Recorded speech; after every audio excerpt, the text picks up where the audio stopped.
calling the City Commission meeting to order. The mayor is out of town today, and Assistant City Manager Rick Fernandez will be sitting in for the City Manager. Mr. City Manager? Will those who desire to do so please stand and join me in the invocation. Gracious Father, as we gather this evening for the purpose of conducting the business of our local government, we pause to thank you for the hint of fall in the air that warms our spirits during this time of year. Please guide us in our efforts during this new fiscal year and give us the courage of our convictions to pursue priorities that are best for our community and citizens at this time. In your name we pray. Amen. Amen. Pledge of allegiance, please. I pledge allegiance to the flag of the United States of America and to the republic for which it stands, one nation, under God, indivisible, with liberty and justice for all. Are there any agenda modifications? Yes, sir. Item 1401, the Long Range Plan and Target Issue Update has been removed from the agenda. Okay. I believe we are now on presentations. I'd like to do something a little different if we could. Typically the mayor makes these, and I'm hoping Commissioner Maddox will be here shortly. I'd like to have, if you wouldn't mind, our mayor-elect give one, and I'd like Commissioner Maddox and Commissioner Miller, if you wouldn't mind. Is that okay? Give one. Proclamations. Oh, okay. Okay? Why don't you go first? As I understand it, they are from left to right. Number one is on the left down there. Thank you, Commissioner.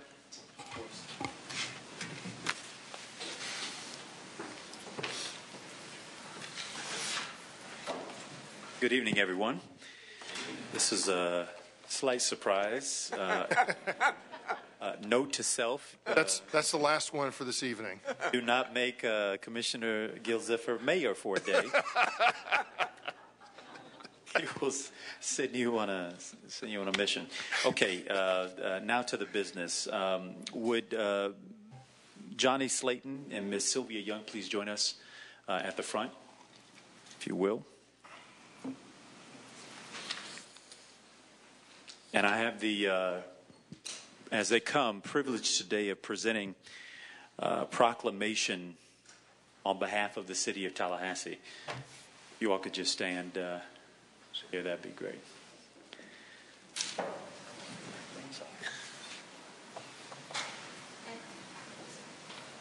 How are you?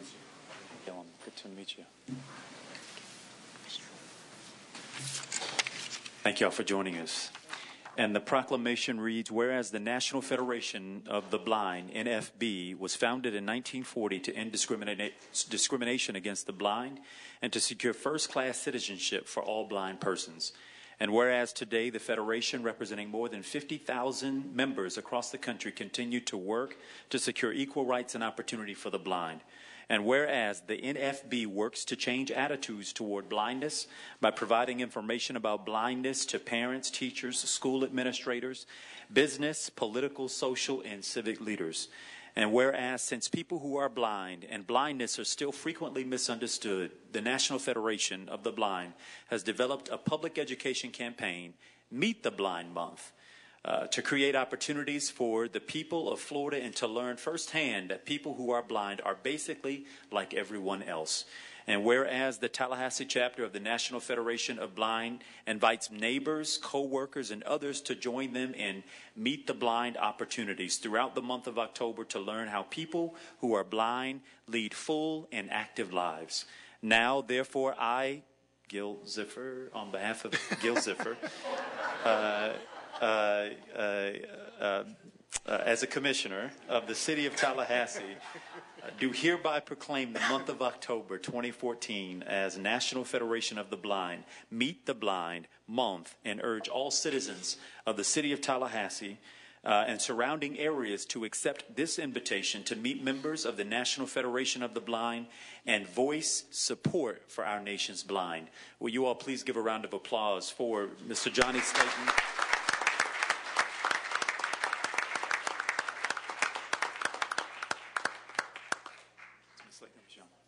Oh, Miss Lee.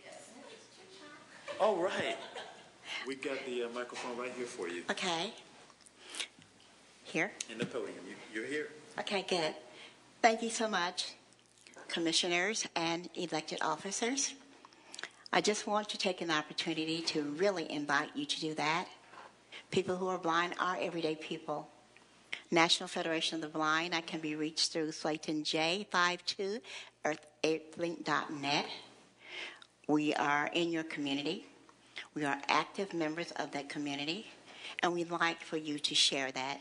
Thank you so much for this proclamation, and it's the Meet the Blind month, but I want it to be the Meet the Blind year, now and forever. All right. Thank you. Thank you. All right.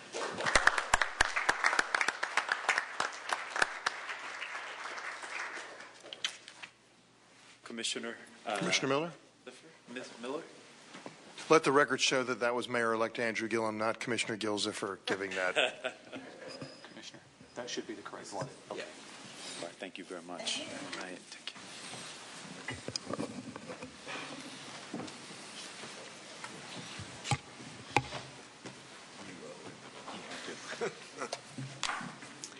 Good evening, everyone, and I'm taking note as well that we need to all be aware when we make Commissioner Ziffer the Mayor Pro Tem. I'd like to call our new Fire Chief, Chief Gaines, to come up with me. Is he here? Yeah. Chief Gaines.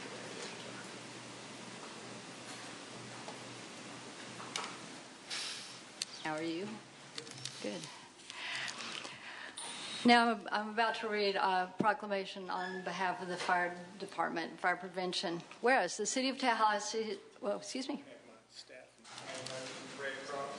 Please. Thank you. No, that's good. We came into this today without any advanced planning, so we're just going to be very spontaneous. Good. Keep everybody straight. Yes, I understand that it is truly a team effort. Although I will give you notice. I know. Station the other day. Oh. Thank you. I'm sorry, I should have.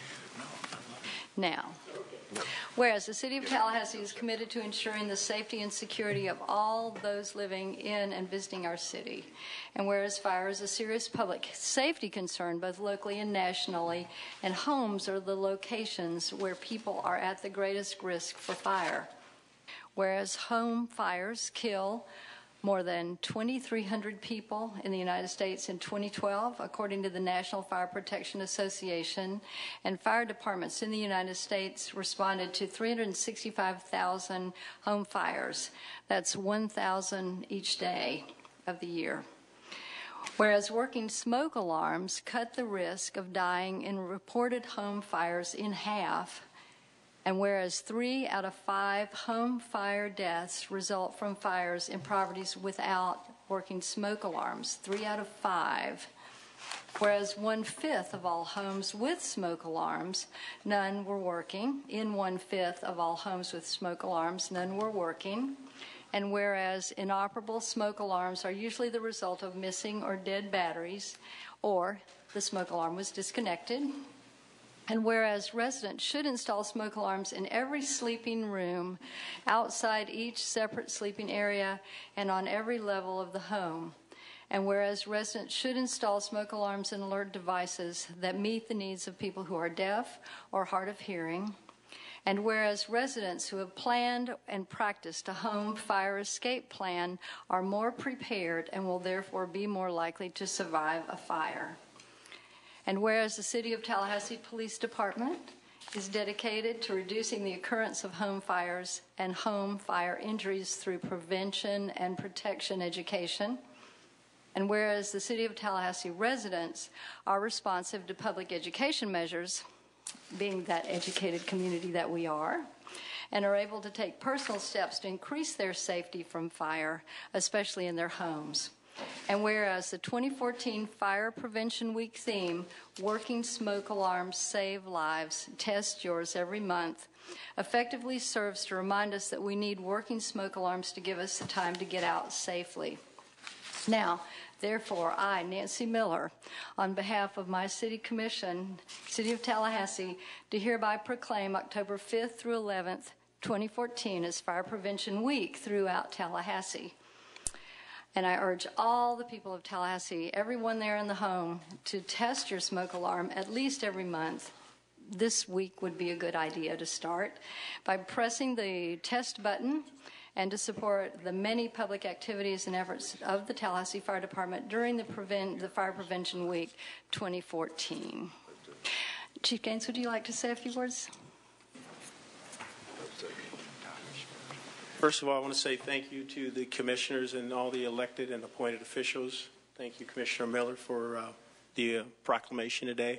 And I want to say thank you to our partners at the Red Cross and the State Fire Marshal's Office and the support that we receive through Batteries Plus and Interstate Batteries, providing the batteries for the smoke alarms. This is what we do. This is what the fire department is here for. We want to make sure that we protect the citizens in this community and make sure that we can make this the safest community in this country. And this staff and the people that we've partnered with, the 3 months that I've been here, it's a great organization. And you should be proud of this department and the State Fire Marshal's Office and the Red Cross for what they do in this community. Thank you.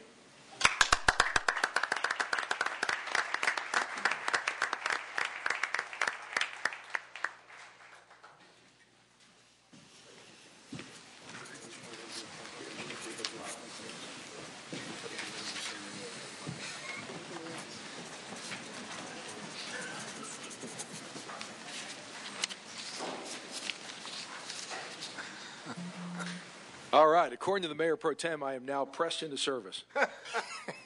It's been a little while since I've done this. If we could get Mr. Rick Fernandez, Rob McGarrett, Reese Goad, Mike Tadros, Reginald Afwani, Ivan Maldonado, John McIntyre, Sandra Manning, and Jan Auger to the front. And whomever else they'd like to bring.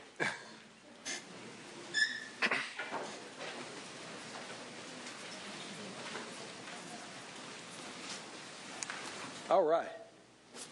It is my distinct honor to give this proclamation.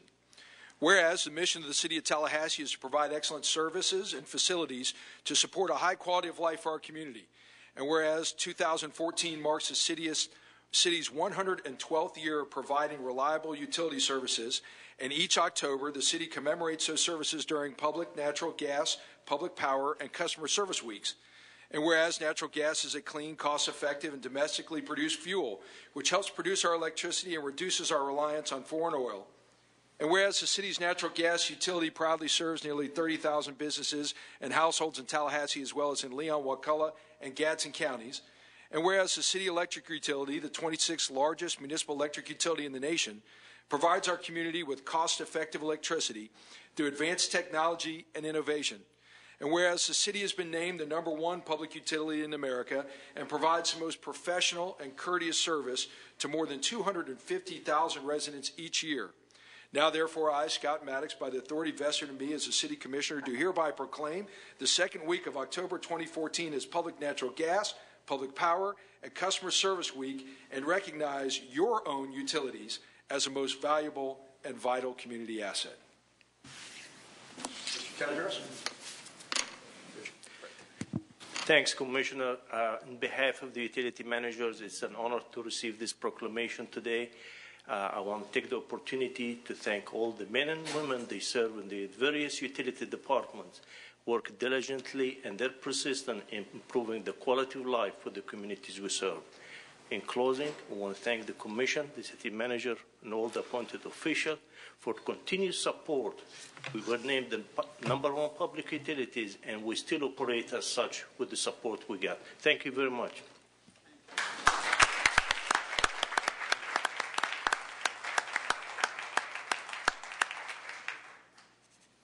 Thank you, Commissioner Maddox. Mr. Fernandez, I believe the next item is, where are we? Oh, we are. We're on consent, Mr. Mayor.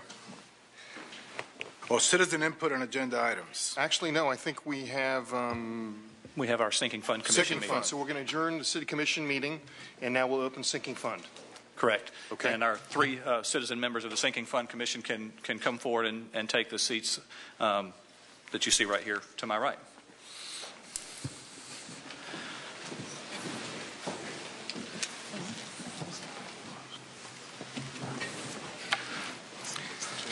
Yeah. Right. Thank you, Mr. Mayor Pro Tem, Mr. Mayor-elect, Mr. Former Mayor, Miss Might Be Mayor one day.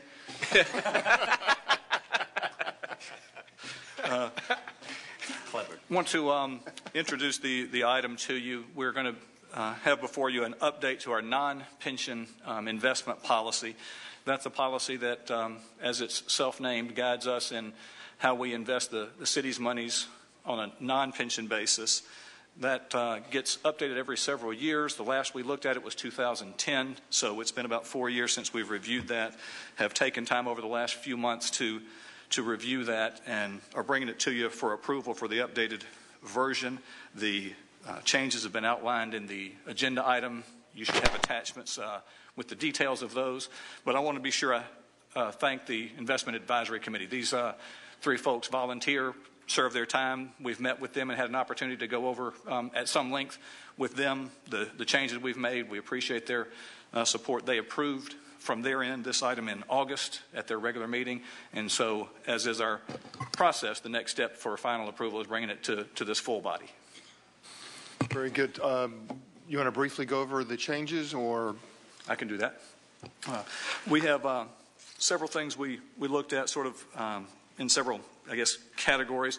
One thing is there are a number of compliance items in the policy. We tried to simplify those by moving those from a narrative position to a table that will allow staff to work at a glance, as well as the IAC when they see things on a quarterly review. We've updated our benchmark that we have in our policy. Previously, it was a policy that had been devised to match our policy. What we've done here is used a more standard industry benchmark that we have put in place for our comparison. Updated the compliance criteria in a couple of categories. Updated on our corporate and municipal securities. Updated our rating requirement there. One of the things we recognized is that the rating agencies have now made corporates and municipals on the same rating scale. They used to do things in a different fashion, and so we wanted to recognize that. This policy would allow a new investment of up to 5% of our investments in high-yield bonds. That would require hiring an external manager. We would not do that internally as staff. That would require an external manager that would come to the IAC for their approval. We don't have anything that we're bringing forward at this point, but we wanted to put it in the policy should we need to do that.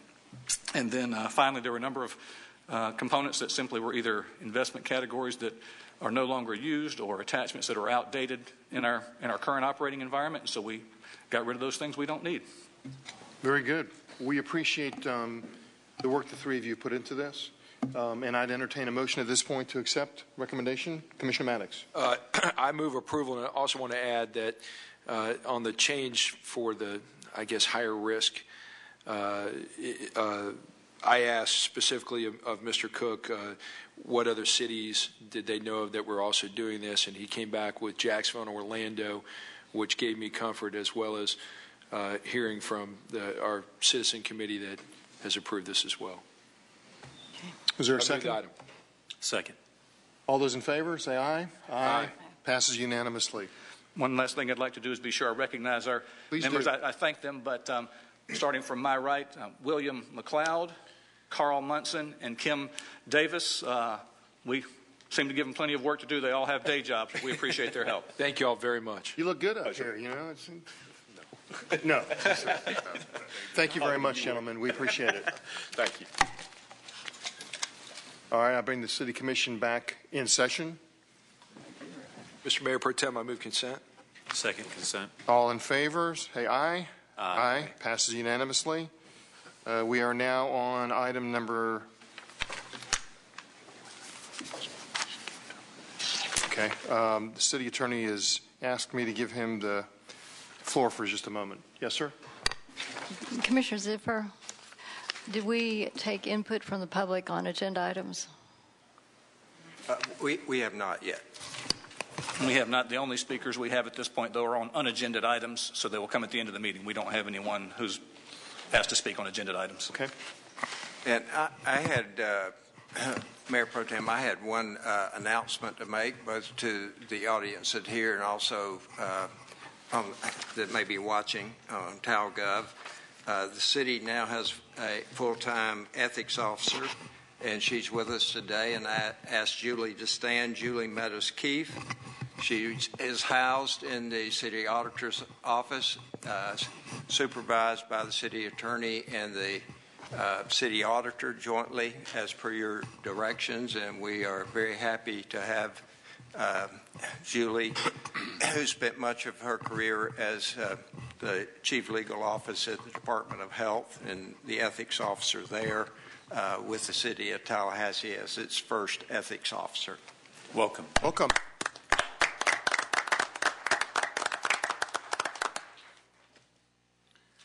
Mr. Fernandez, I believe we're now on Introduction of ordinance. 1201. Attorney.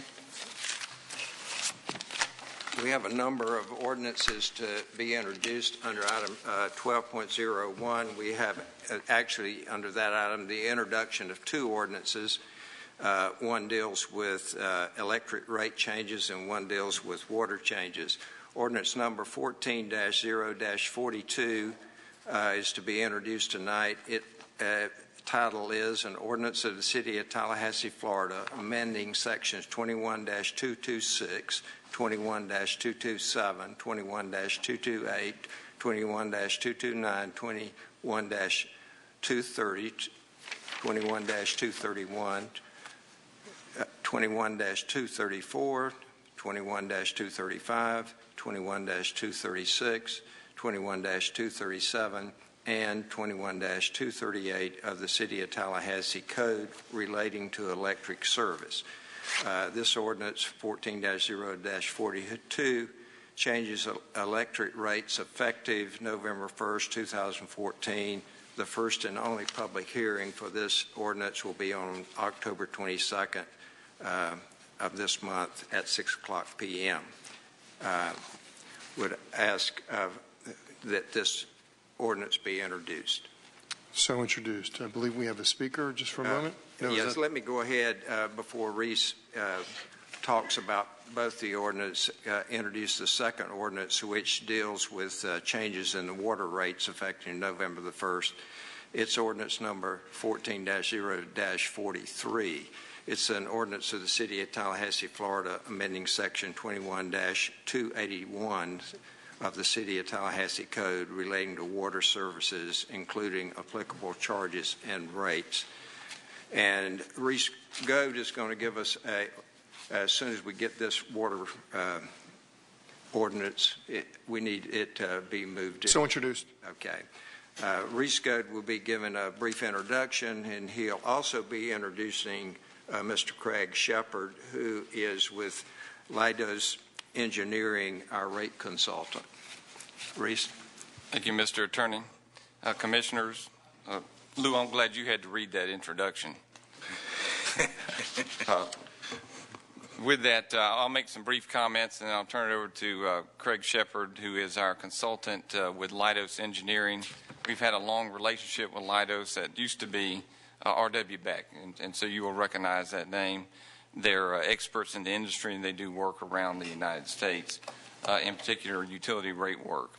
But something I wanted to draw to your attention that really is part of the study, but a bit on the outside of the study, is the trends we've experienced in terms of usage by our customers.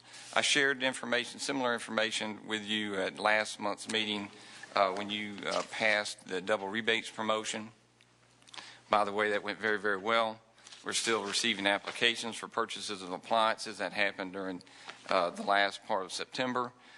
We're ahead of pace. We've already received 500 applications. I expect we may double that amount by the time it's all said and done. Customers have until the end of the month for appliance purchases to submit their applications, and they have until the middle of December for those more involved installations. So that went really well, and it's consistent with the message that we've received from our customers that conservation is important. You as the Commission have given us that direction, and that factors into what we do. It helps us manage our long-run costs. It helps us avoid adding new generating plants, as I've mentioned in the past, And I just wanted to show you a quick graphic and get to really, we talk about rates, but I'd like to translate it to bills real quickly.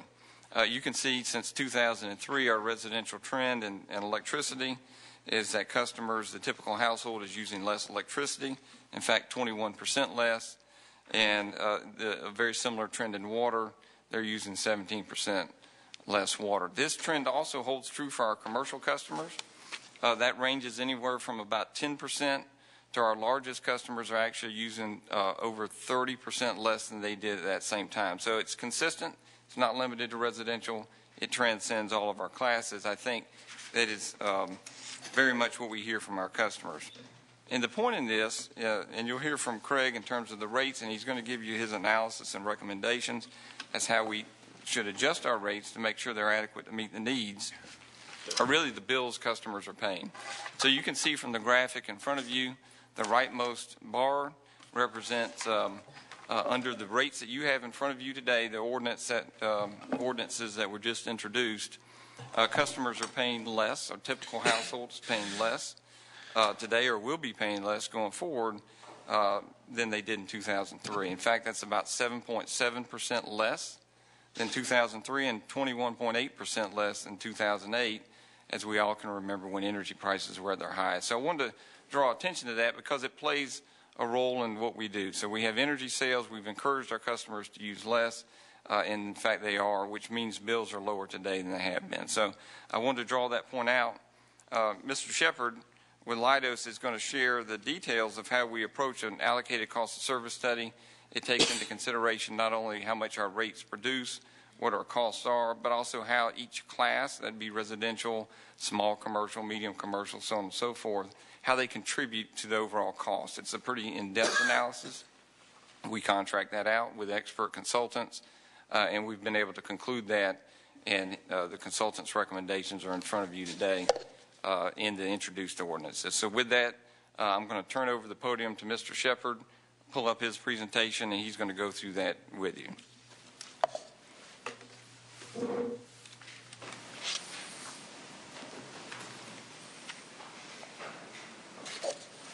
All right. Thank you, Reese. Thank you, Commissioners. It's a pleasure to be back with you and talk about utility rates. It is a pleasure to bring you some good news about your rates.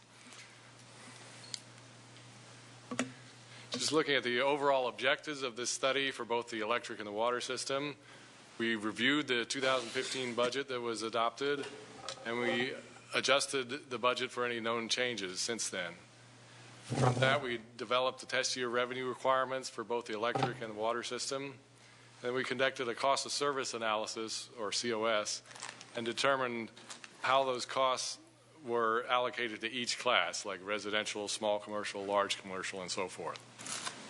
And with that, we designed rates according to the city policies, according to guidelines provided by the Federal Energy Regulatory Commission, or FERC. Also, the Florida Public Service Commission had guidelines on developing rates, so we followed those guidelines. Just an overview of a cost of service analysis in general.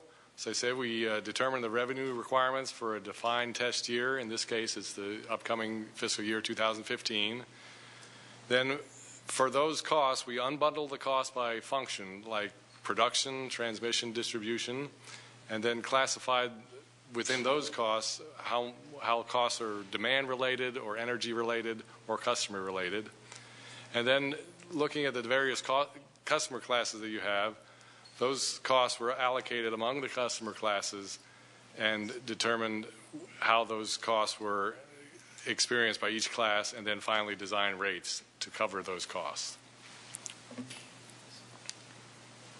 And just sort of a general concept in this analysis is some costs are demand related or fixed costs, such as the cost of your power plant, the cost of the lines and the poles. Those are fixed costs. No matter how much energy you use, those costs have to be recovered. And I also have a graphic of 4 o'clock in the summertime from 4 to 6 is generally your peak demand time. So the peak demand determines how each customer class is allocated costs. And then other costs are energy related or variable related, and that can range from just a few hours a day if it's lighting, or 24 hours a day if, for example, refrigeration. So that is factored into the cost of service analysis.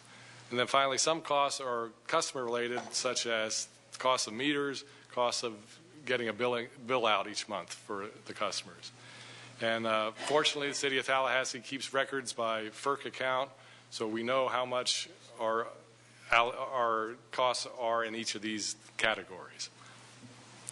And there are a lot of numbers involved, but I'll get to the final numbers here.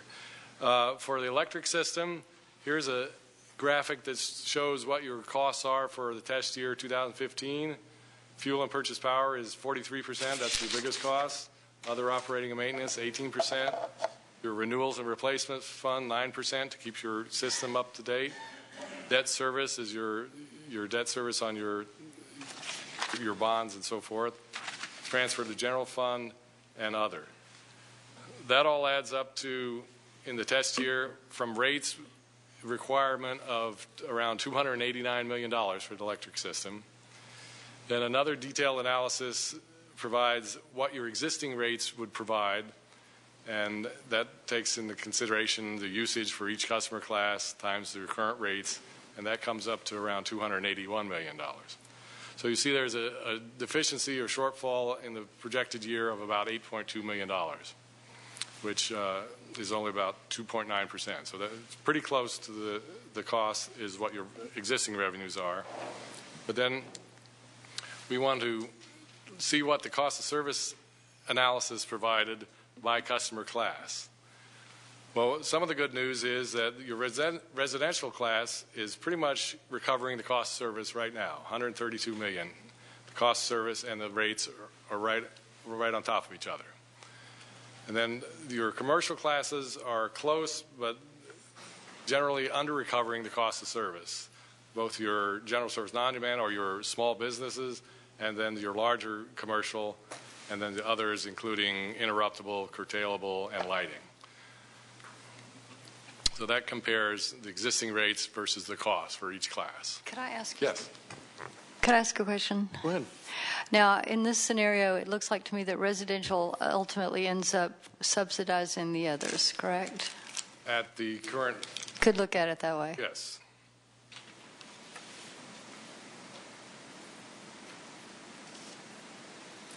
Okay, so the results of the detailed cost of service analysis is you'll see one column, cost of service base changed, and then the proposed, we're going to propose it very close to the cost of service. You can't ever get exactly, but with your existing rates, we're moving close to the cost of service. And overall, you get a 2.9% increase. Overall, you get another $8.2 million for the test year. Before I get into rate comparisons, we also looked at the water system. Similar revenue requirements for 2015. Operating expenses is 58%, debt service is 23%, general fund transfer 14%, and other costs are 5%. In the water system case, test year revenue requirements are $25.8 million. The revenues supplied by the existing rates is 24.5. Efficiency is 1.3 or 5.3% deficiency. So the proposed rates compared to the existing rates and then all the other utilities in Florida is sort of the bottom line. So if you look at residential at 1,000 kilowatt hours, sort of the benchmark monthly bill, we're proposing no change for the residential electric. So you'll see that right now existing is $117.20 a month. You'll see that's in the approximately the lower third of the utilities in Florida. And you'll see some of the others are quite a bit higher. But the really good news is the small commercial or your small businesses are right now the lowest in the state, the very lowest in the state.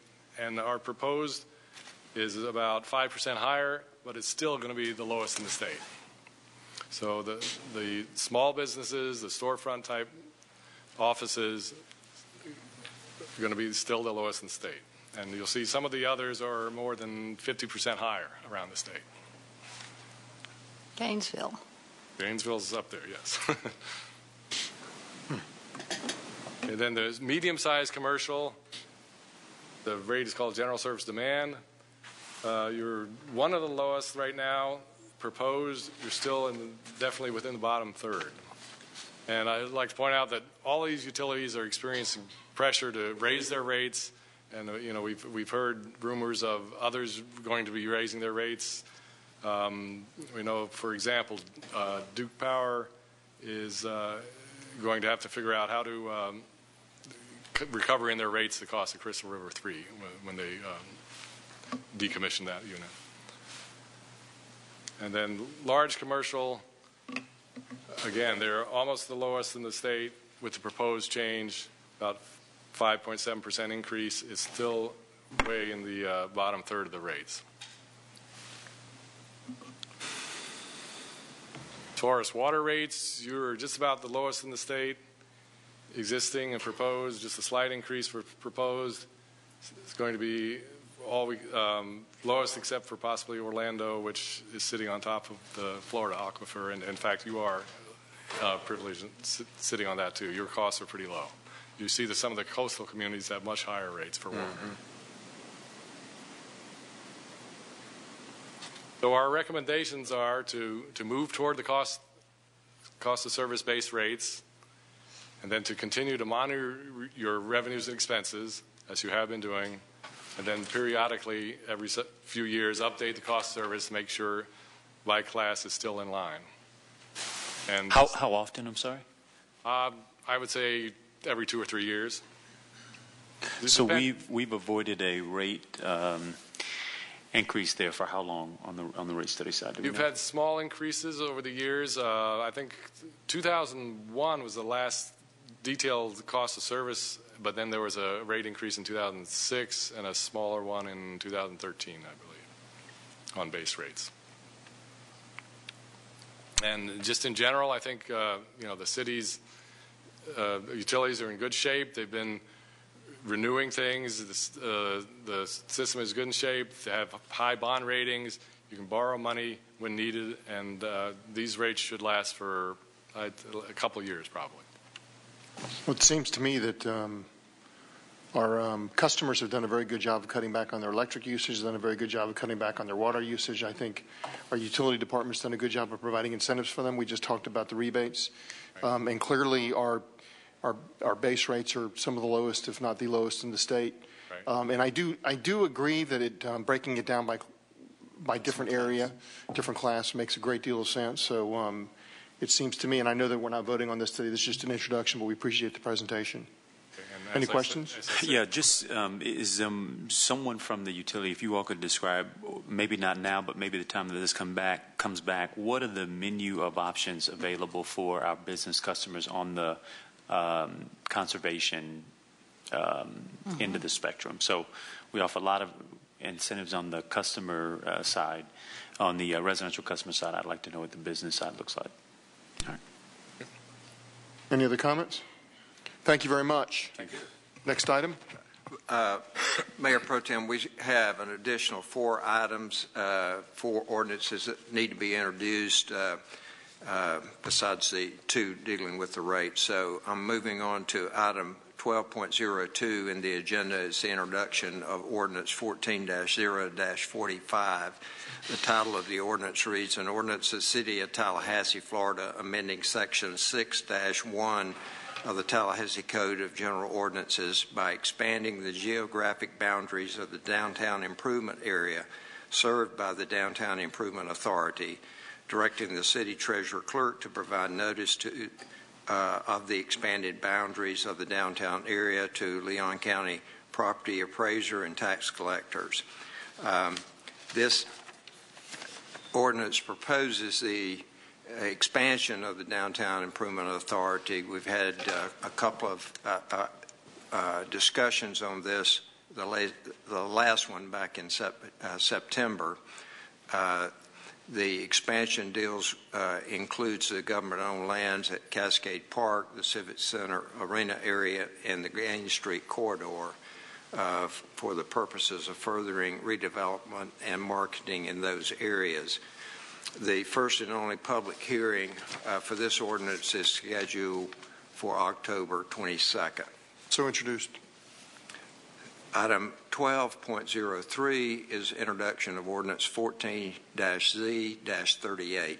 Its title is an ordinance of the City of Tallahassee, Florida, designating and including additional territory as and in residential preservation 1 on the official zoning map of the City of Tallahassee, adopted and established by the City Commission. This ordinance would change the zoning classification for the recently annexed subdivision called the Preserve at Buck Lake, a 12.31 acre parcel located between Mahon Drive and Buck Lake Road. The rezoning is needed to change the zoning for the Leon County Residential Preservation Zoning District to the City of Tallahassee Residential Preservation 1 Zoning District. The first public hearing on this is scheduled for October 22nd, 2014, and the second and final hearing on this ordinance is scheduled for November 25th. If we could have that introduced.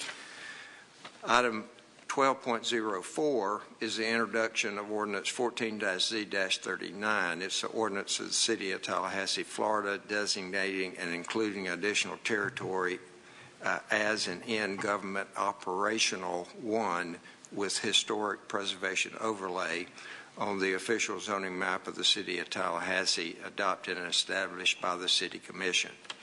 This ordinance will change the official zoning map for the Governor John W. Martin House, which is on the site of the first Christmas celebration property and is located south of Lafayette Street within the DeSoto Park cul-de-sac area. The rezoning will remove the obsolete historical preservation zoning district with historic preservation overlay and replace it with the government operational 1 zoning district with historic preservation overlay.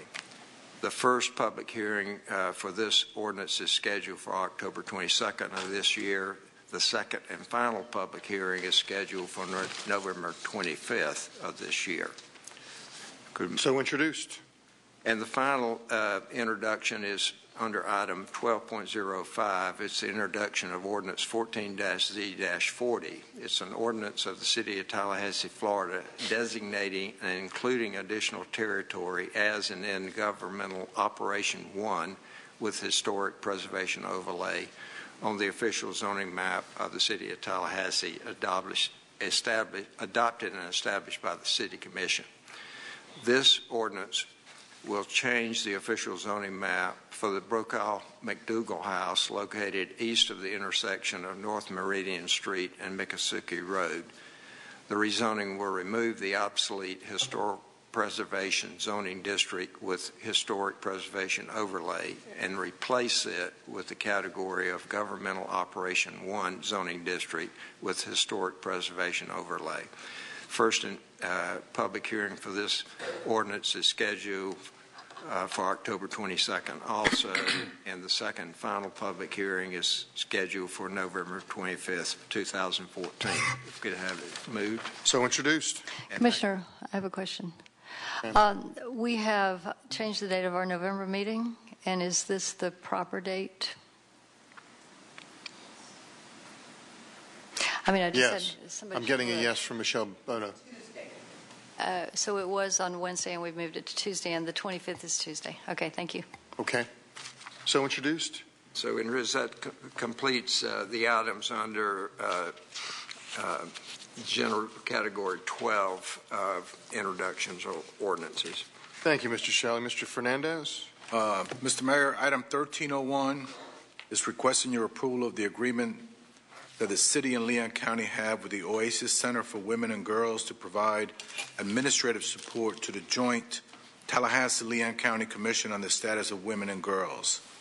Haley Cutler, the Executive Director of the Oasis Center, along with Jessica Lowe Minor, who's the Chair of the Commission on the Status of Women and Girls.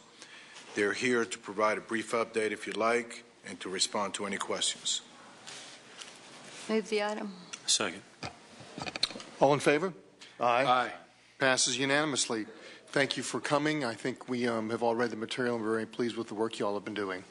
But we're going to give Haley a minute anyways. Here she is. Hi, everybody, and Jessica, who hopefully is right behind me. Hello, everybody. Thank you so much. And we are so excited to be in front of you for our sort of annual update as part of the reauthorization of the staffing agreement. I just want to let you know we have voted and approved your funding, so you're in good shape. I'm in good shape. Yes. So thank you. Well, so just to go on the record saying that the Oasis Center for Women and Girls is so incredibly proud to serve the city in this way. We know that it's a very unique arrangement for an outside agency to work as the staffing agency for a citizens advisory committee. And we hope that you all agree with what we think is working really, really well. We are so incredibly proud of the 21 citizen volunteers that work on this commission, and it is our privilege as an agency to work with them on a really regular basis to accomplish great things. So what we have for you is just a very quick 5-minute presentation. And of course, this is Jessica Lominer, the chair of the Tallahassee-Leon County Commission on the Status of Women and Girls. And what we have for you is a super quick presentation, a little bit about what's going on for the commission this year, how they have chosen to structure themselves. Because it is a committee of 21 citizens year to year, we do have some turnover, and so things change. And so you know that the work that they did in 2012 was produce our community's landmark report, sort of assessing the status for how women and girls are doing. And then in 2013 and 14, that report presented recommendations to this community and to your body about what we could do as a community to improve the status of women and girls. So I'm going to hand it over to Jessica, who's going to tell you a little bit about what's been going on this year so far and what is on the agenda for the rest of the year, and then I will unveil our very new, exciting commission website that I hope you'll be very proud of. Thank you so much, Haley. And I do want to say, as the chair of the Tallahassee-Leon County Commission on the Status of Women and Girls this year, how appreciative we are of the Oasis Center for the support that they provide to us. They are absolutely invaluable in the work that we do, and we're really appreciative. So thank you so much for reauthorizing their staffing agreement. We're quite excited.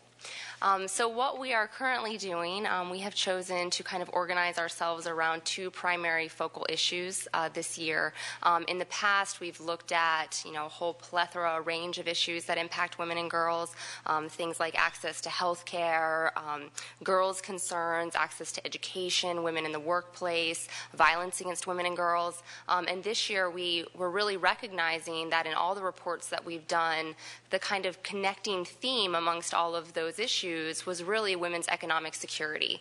Because when women are economically secure and they have the resources that they need, they're able to get out of abusive relationships. They're able to access health care and education opportunities, and they're able to provide for their families in a way that's meaningful and productive. So that was why we chose this year to focus on building bridges to economic security for women and girls, and that's going to be kind of our prevailing theme.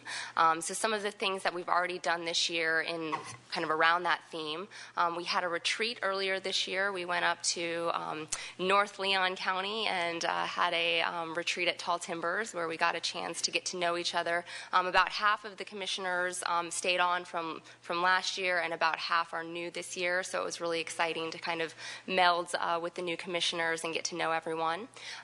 We have also had 3 public hearings. Actually, Commissioner Maddox attended our most recent one, so thank you very much for that. Yes, ma'am. Oh. Here we go. Oh, there we go. Okay, there's our activities. And those were very successful. We got great input from the community. We had one out in Woodville. We had one at Jack McLean Community Center, and we had one at the downtown Leon County Public Library, the main branch here. And here are some images from that. How we organized those events were actually more as community conversations because we wanted a chance to really hear what women in our community are experiencing.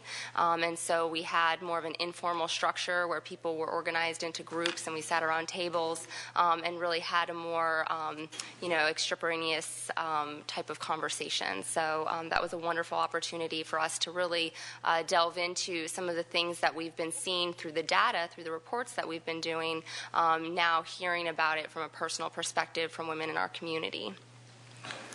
Get back to the yes.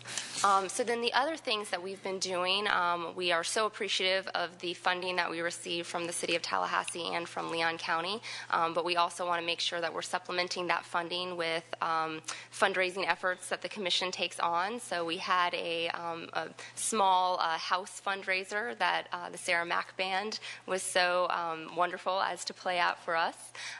We have also developed an economic security survey that we're going to be distributing to women in the community. We started receiving those back at the public hearings, but we're also going to be looking for a wider response. And then last, we just launched a beautiful website that will allow the community to learn more about the work that we're doing. Great. And I just want to say, I'm sure that all of your citizens advisory committees are filled with rock stars, but this one is really filled with rock stars. These 21 women are incredible, and the amount of time and energy that they contribute to this work is really amazing. And I really got to see, I get to see that in action every day. They're amazing volunteers, but at the public hearings, just really having that diversity of perspectives that you all are really thoughtful about putting together when you made your appointments was really helpful, because we had incredibly diverse women and girls at those public hearings, and they were able to really identify with a lot of our volunteer commissioners, so that was great. So I'm going to show you now the website that we are very, very excited to unveil and that we hope you're very proud of, and it is going to be a great way for citizens to be able to engage with the Commission's work. So yay, there you are, and there's your logo. And the website is Tallahassee Leon CSWG for Commission on the Status of Women and Girls. And we're very excited to be able to put this together. So, and I can send you this link, and you're welcome to click through it on your own time. But of course, it has lots of pictures of diverse women and girls, a message from our chair, and then ways for different people to get involved. So this is meeting our volunteer commissioners, and then there's each one of their bios and their pictures to really highlight the professionalism that they bring to this volunteer commitment. So this is all of them, and again, I'm so proud of the diversity of this group, and they really bring those perspectives to this work. This talks a little bit about our work and how to get involved. You can find the research and publications to keep that stuff very accessible. Since we've produced it, we want it to stay, we want to get those research publications out there, and we want them to be utilized. This is an easy way for people to download PDF versions of the executive summary and full report. And we're also really excited about this interactive calendar. So this, in addition to doing public noticing via the traditional means that we do at the city and county, this really allows people in a color-coded way to see the different things that are going on. So full, our commission meetings, the different committees, and you can just see for October how many meetings we have. So you can see that it's a very active group. And then there's the information about how to join the commission and how to get involved. So this also links to our Facebook feed, and we have a Facebook page that we maintain. And this is just another strategy that we're doing to try and make this work really accessible. And one of the things that's important is to know that in addition to the 21 volunteer commissioners that we have that serve all of the different committees, other citizens, either people who applied and weren't selected or just people who are interested in this work, do serve as members of the various committees. So community engagement, the sexual policy group, the research and development. And so the reach is really bigger than that, because we have a ton of people that get involved in making all of this stuff happen.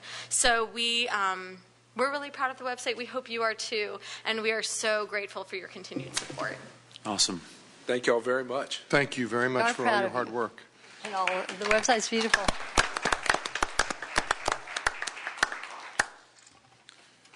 Mr. Mayor, item 1302 is the approval for airport staff to pursue international airport status. Contingent upon available funding, the Tallahassee Airport would like to pursue the transition from regional to international airport status. By securing an international airport designation, the City of Tallahassee and the surrounding region will be better positioned to benefit from improved air service, commercial development opportunities, and increased economic development opportunities. In addition, the airport will be better situated for diversification and growth of its revenue streams. This was presented to the Long Range Target Issue Committee, and we're now seeking Commission approval to authorize the airport staff to pursue this status and enter into the required memorandum of agreement with Customs and Border Protection to become a user fee airport. Chris Curry is here to introduce the consultants. If I could, Mr. Mayor Pro Tem, just briefly before our aviation director brings forward folks, I'd like to talk about just the airport in general and three quick items. Number one, we continue, as you've deemed me the airport commissioner, and I appreciate that very much and been working on it. We continue to work on additional carriers for additional routes that are not being currently served in Tallahassee. Our aviation director has been extremely diligent in doing so, along with Sue Dick from the Tallahassee Chamber of Commerce has also been instrumental, and she is chair of the Airport Advisory Committee and has done a great job. Recently, we have spoken to United Airlines, Allegiant Airlines, WestJet, JetBlue, Sun Country Airlines, Southwest Airlines, and Silver Airlines. And of course, that's piggybacking on the discussion, the meeting we had prior with some of these same airlines and some additional. So we continue to work on more flights and hopefully lower fares. Additional aircraft going to places that we don't currently serve out of our airport. Along those lines, the international designation will be a big boost for Tallahassee. The international designation will be, in three levels: general aviation for smaller planes, freight, and passenger. It may not all happen at one time, but we can take the first steps, and they'll talk about that today. But freight, for instance, we move 9.5 million pounds per year, I think, in our conversation with my conversation with Mr. Curry, significantly more than many of the people in our region due to FedEx and some of the freight that we already have at the airport. The international designation, especially with what's happening in Latin America and the growth that we're seeing internationally in those travel routes, by us taking that step or the steps toward that designation, it will help our airport grow as we continue to try to expand things domestically. Finally, parking issue. You have heard from us on the terminal improvements that we are bringing forward to make the terminal an easier, nicer place for when people come in and out of our airport. Parking is what is being brought to you today is our effort to make it a little bit cheaper. We have no control over fares that commercial carriers charge, but we do have control over the facility. So by reducing parking, by adding a weekly rate, which gives actually a day free, it makes it that much cheaper for a person out of Tallahassee to choose our airport rather than driving to another regional hub to take a flight. So with that, that's kind of the overview of the two items that will come up, and I wanted to publicly thank Mr. Curry for his work on this before the presentation. Thank you, sir. Go ahead, sir. Thank you. Good afternoon, commissioners, appointed officials. I would like to introduce our consultants. With Trillion Aviation, Dan Benson, President, Mike Bound, Vice President, to provide you with the presentation as to why Tallahassee should have an international airport and the necessary steps to go through this transition. This company has done similar work at South Bend, Lansing, Moline, and Corpus Christi to transition from regional to international status. We will answer any questions that you have after the presentation. While they come forward, Mr. Curry, why don't you share the economic impact study that recently came out? Yes, approximately 2 days ago, we received the Economic Development Benefit Study from the Florida Department of Transportation. And this study basically assesses the value of the airport to the communities. It's done about every 4 years. In 2010, Tallahassee had an economic benefit of $377 million to the region. This most current study, Tallahassee had a $399 million benefit to the community, so it increased by $22 million. Good, thank you. Thank you, Director. City Commission, appreciate you having us here tonight. Good evening to you. My name is Dan Benson, as the Director said, with Trillion Aviation, President of that. Mike Bounds here, he's Vice President in charge of our Air Service Analysis practice. What we have for you today, our scope, if you will, is a high-level feasibility of looking at the economic viability of international arrival facilities at Tallahassee Regional Airport based on air service demand and trends in the industry. I'm glad I got that all out. That was kind of a long scope there. But essentially, as the director said, we've done this at a number of airports in Michigan and Texas, actually one in Wyoming as well. And what we want to present to you in your agenda packet, you do have an executive summary of the study that we did. We'd like to do a summary of the executive summary. We know you can read, so we don't want to walk through every single step, but we'd like to hit the highlights of what we found in the study and where we think it will go. Also, just to put this in context, we believe this is the second of sort of a four-step process the airport will need to go through. The first one, as you all did earlier this year, you identified land at the airport, parcels that could be used for a foreign trade zone site, that could be used for development of a federal inspection service. That, we believe, is kind of the first part. The second one is whether or not there's even air service demand from a general aviation, a freight, a commercial standpoint in the short or in the long term in Tallahassee, and that's what we presented here today. We believe one of the next steps would be a marketing strategy that would be put together by a firm that would go out and after the folks to fill those slots. And finally, obviously, a development and implementation plan. So if I may, just from an overall introduction, of course, we don't need to tell you the obvious. As the capital of the state of Florida, with two major universities, with Florida essentially being, quote unquote, bordered by a number of countries and being a place where people flow in, there's some obvious benefits to Tallahassee hitting the international market. We're seeing, obviously, a lot of growth in the international market, and Mike will get into that much more from the airline and freight considerations. And importantly, usually when folks think of international, they think of a large hub like Atlanta or Dallas or Miami. We're finding in these days there's a little bit of risk associated with it, but smaller airport markets are getting into this because you're finding the ultra low-cost carrier airlines are looking for this point-to-point type of service where they believe they can make money on that. Just a quick note. I'll skip that. We've got three sections here, one on general aviation, one on air freight, and one on the commercial side in terms of airlines like Allegiant Airlines who would be targeted for that sort of service.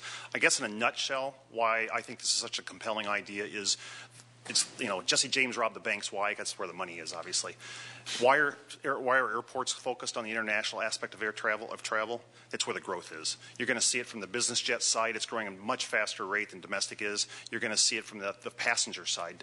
At Tallahassee out here, while you've had overall drop in employments over the last number of years, travelers going internationally has grown over 30%. So, and air freight's the same thing. So again, you want to do this because that's where the growth is. It's all growth. It's international. A couple slides here on GA.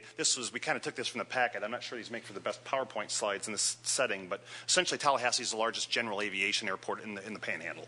The other ones are fairly good size, but Tallahassee is the largest. So you've got an opportunity through this facility to possibly consolidate international traffic or international GA activity. Real quickly, when Mike mentions that it's strong for international, it's based on people today making one stop and then coming into Tallahassee. So we believe that's people who'd be able to fly all the way through. I mentioned earlier the relative growth. These are business jet operations for the U.S. in total. And essentially you can see the U.S. International has been growing dramatically, where demand is actually down domestically. Again, another reason for the FIS facility. It's the international growth on the GA side.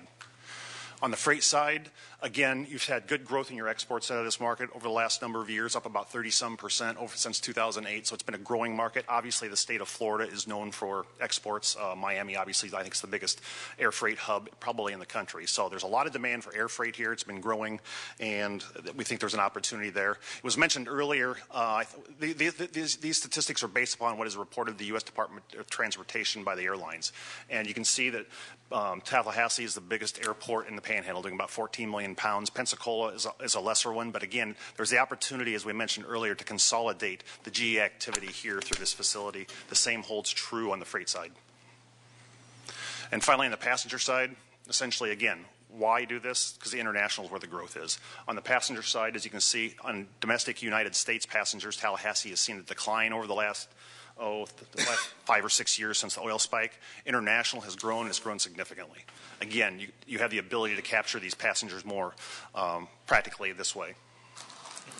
And finally, Just to say we did our homework, this is essentially an analysis. It was a forecast of the potential demand. This was Allegiant service to Cancun, Montego Bay, and Nassau out of this market.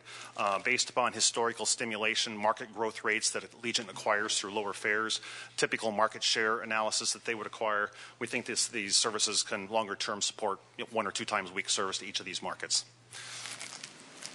If I may add, I think, as I said at the onset, people usually tie international, whether it's general aviation, freight, commercial, to the larger hubs. Again, smaller communities, smaller airports are getting into that. We think there's a compelling reason in Tallahassee, being the state capital, with some of the statistics Mike showed, that you're already strong in the region when it comes to GA, freight, obviously with FedEx here, and we believe the commercial could follow that as well.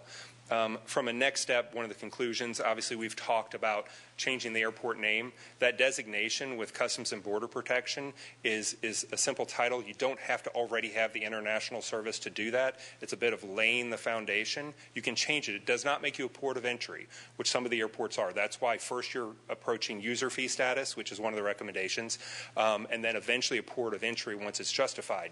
But the title, international, and we just did the exact same thing in South Bend Airport in Indiana. Sorry, I know there's a competition on football in a week.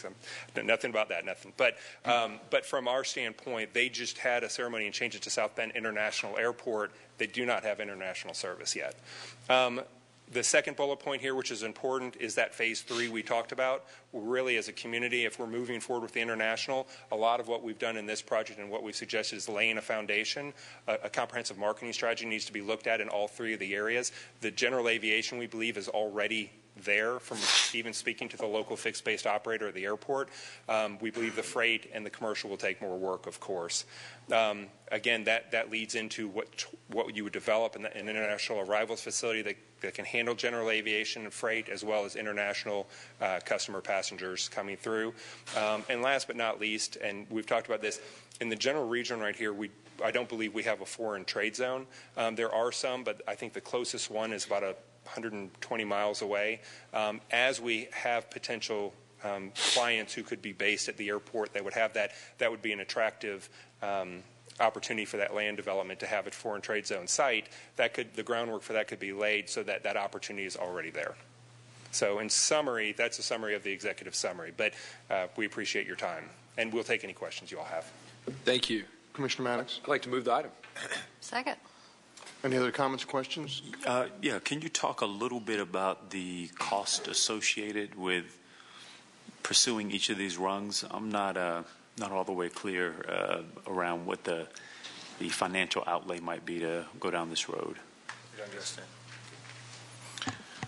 Commissioner Gillum, as part of the Blueprint 2020 initiative, there was approximately $3.5 million to construct a facility capable of handling international processing, and then there was other fees associated with the staffing of the CBP personnel, Customs and Border Protection personnel, up for a transition period of about 8 to 10 years. So the facility about $3.5 million, and depends on the number of staff that they equate to man the facility, would cover an additional amount. I don't have that exact figure for that, but I can certainly follow up with you on that. I heard a couple of potential designations that we can get on the way to becoming, if you will. And I think that would be helpful to know sort of what the financial implications are in each of these. It's also helpful to hear from you all based off of maybe some of the examples that experiences you've had in similar sized places of giving us a sort of start to finish. What date did you start? How long did it take? What milestone did you reach however many years in? And then I know you mentioned 2 or 3 examples of cities of similar size. Maybe do you have an example available that you can share? Or? Sure. Well, and Commissioner, I believe there's some uniqueness to each. Some take more of a step approach. They maybe go after general aviation type facilities, don't focus on freight. build a general aviation facility and then build a commercial facility later as it demands. Others have gone straight to the Federal Inspection Service, which is the commercial, so that they've got everything in place so they can attract all three different parties. So the timeline associated with that would vary, but essentially you would have, as I believe the airport does, you'd have an A&E firm work through a design, work through the construction of that, work with Customs and Border Protection closely. It does take some time. It would take a year or two to go through that initial process. But again, what we've tried to lay down is some what we would call low-hanging fruit that are things that could start and happen in a matter of months rather than years. And so in the areas where you all have sought this designation, I guess let's use Indiana by example, from start point, I guess at the point that the airport made the decision to go down this road, were you all involved from the beginning of that process until what point in that process? That's a good question. The South Bend example, they're actually still in the process. They have user fee status. They have the designation of the airport, not port of entry. They have. When you say designation of the airport, is that the name change? They've renamed the airport. They are not a port of entry. They've done both of those processes. They're through design of the Federal Inspection Service. They're going the full way through that. That process has taken them about a year in their particular situation. Yeah. So their construction process then will probably take another year after that. That's in particular for them.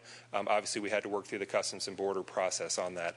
In Moline, Illinois, it was a little slower. They went through a step process where they needed to do a general aviation facility first, which is now being completed.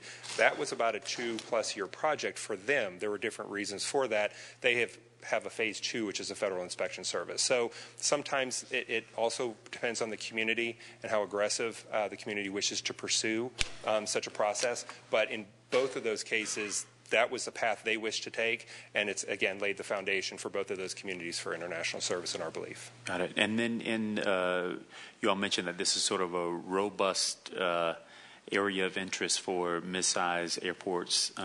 Do we know how many folks, other airports, either within this region or in the southeastern U.S.? I think I'd voice it this way, and maybe Dan has a better number. I don't have a number. I can tell you there's a lot.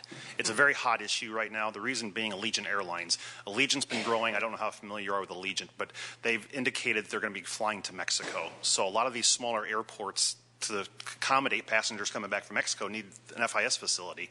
And there's a lot of airports chasing this for that very reason. A lot of the airports that already have Allegiant are all over it. So I can't give you a definite number, but I understand. So, and I guess I asked as a way to sort of give us an indication of measuring ourselves against how far along some of these other. Obviously, an airline can extend itself and its resources, but so far. Sure.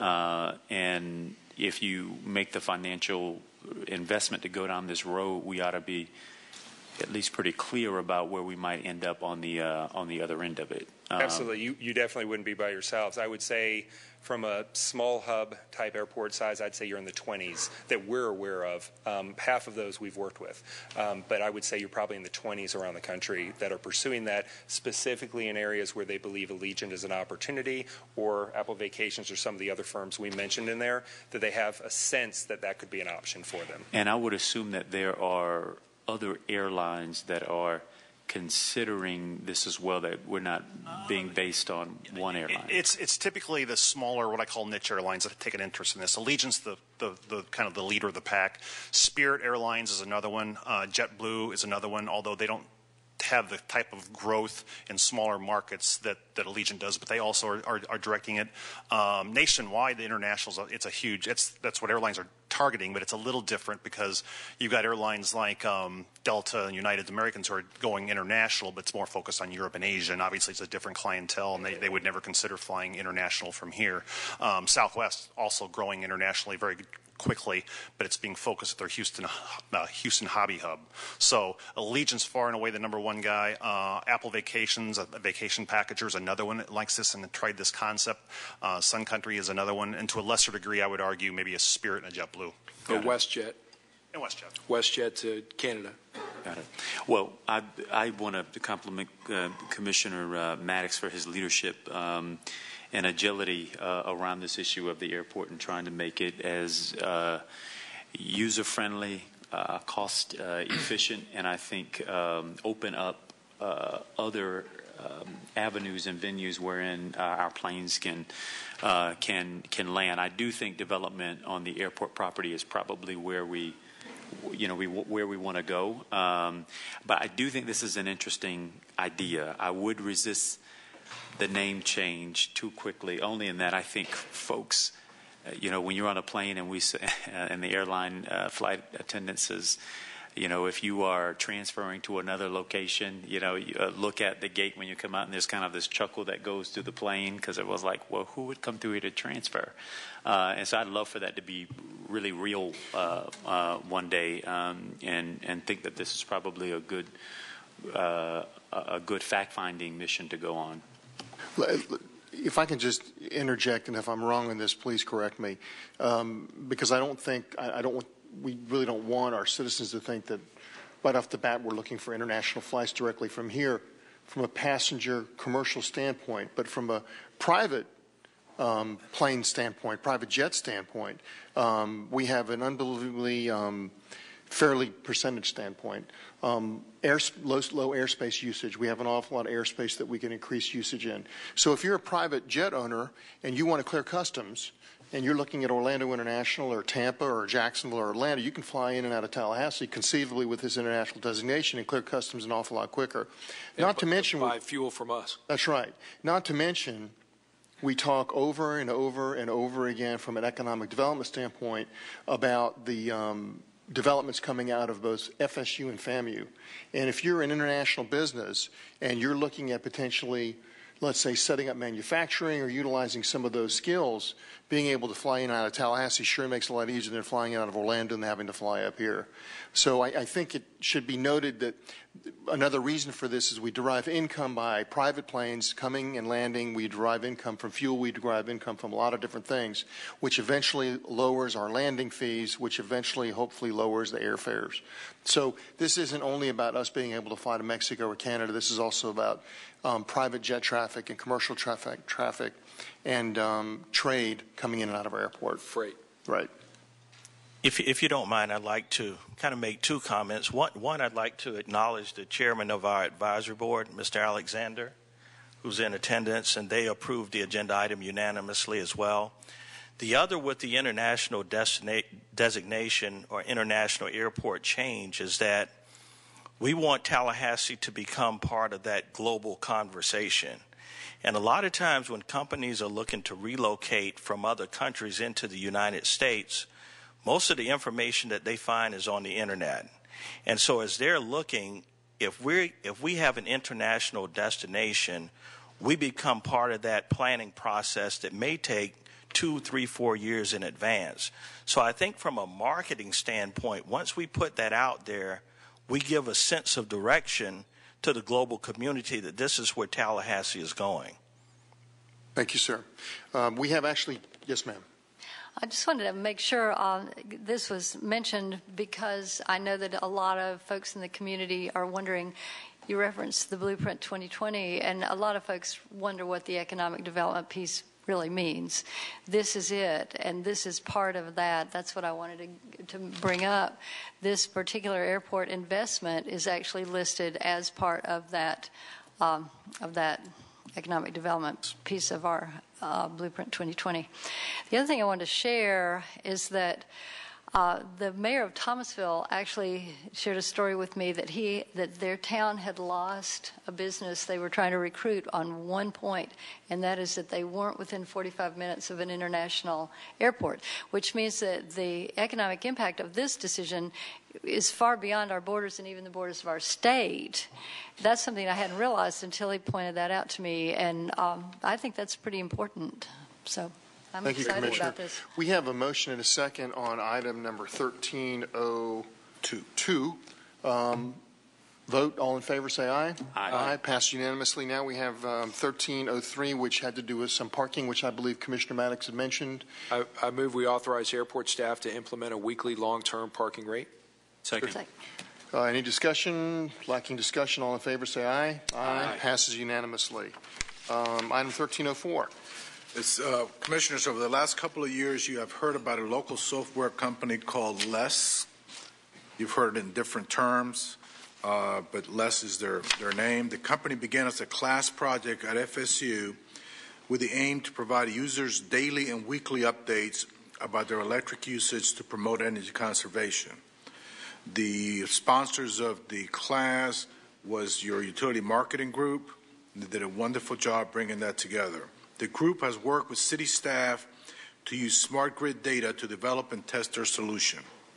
They are now ready to offer the product commercially, and we have asked them to share an overview with you tonight.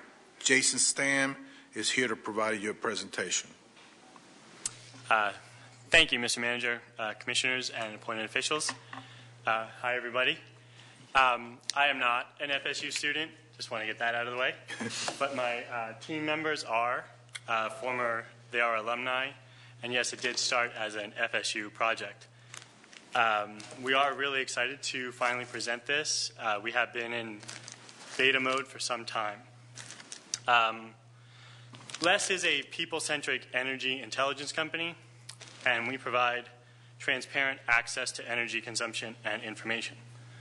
Using internally developed software, we extract smart grid data from the city utility, and we process and distribute that information, as you said, as daily and weekly or weekly notifications with usage information for each household, business, or organization. Our platform allows real-time access to data and serves as a complement to the monthly utility bill. It keeps individuals informed along the way and enables them to make better choices for themselves and their families and their businesses, as well as to save money. Okay, so these are our three basic services right now. These are free to all users in Tallahassee. As you can see, we have our mobile application, our texting application, and an email notification. That's what's represented in these three graphics. So we do provide notifications in these delivery options. And our goal is to make the platform accessible to everybody. As you can see, we have something for smartphone users, feature phone users, people who just prefer email, and then, of course, we have a web dashboard as well. So we wanted to make this available to everybody. This image in the middle of the texting progression is actually my family's usage over Labor Day weekend. And as you can see, I was able to track our full day, then our half day as we all got ready, and then left for the weekend. We were away overnight. As you see, the very low usage day on August 31st, 93 cents. That's what it cost for nobody to be at my house. And then the next day we came back. So we spent 2 nights away, and the next day we came back and got another half-day usage. This is the kind of energy intelligence that really anybody can take advantage of in their own household. And, of course, businesses can also take advantage of this for small commercial applications. So, like I said, this was very important for us to be able to figure out how to offer this to the citizens of Tallahassee, ratepayers and users, for absolutely free, with a very low cost to the utility for us to provide this service. Next slide. This is what we really want to talk about. We figured out how to give the basic service to everybody. But what we're describing here is an API, an application program interface. And currently, we do offer all of those applications right now, the mobile app, the text, and the email, and we consider those to be the basics. There are several categories of additional functionality that we are not in a position to create or even think of. It's the world of data and available information. Some examples are things like social apps, neighborhood versus neighborhood competitions on who can use less, save more. Businesses. I think about the double rebate program that we just finished, and I imagine that someone could create a mobile application or a web application to match up vendors and potential customers real-time in-app to make deals and achieve rebates using applications. This is something that, like I said, we're not going to develop that, but we will promote the development of that in the developer community. And then in the household efficiency, the appliance monitoring, the Internet of Things, smart appliances, the home area network just offers a world of limitless functionality that could be available to home residential customers in this area. So like I said, we're not going to program all this ourselves.